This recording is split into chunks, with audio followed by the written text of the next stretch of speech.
Tampok po sa ating mga balita, sinusulong ng ilang senador ang paglikha ng Special Division ng Sandigan Bayan kaugnay sa paglilitis sa kasong plunder ng mga sangkot sa pork barrel scam.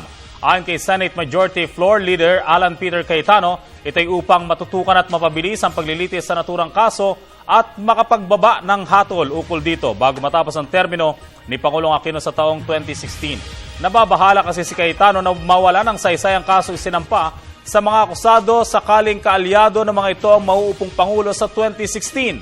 Iminungkahi ng mambabatas na sa bubuing Special Division, ira-raffle ang mga kaso kung saan ang tatlong mapipiling maestrado hawak sa mga kaso ukol sa PDAF na isinampa sa Sandigan Bayan.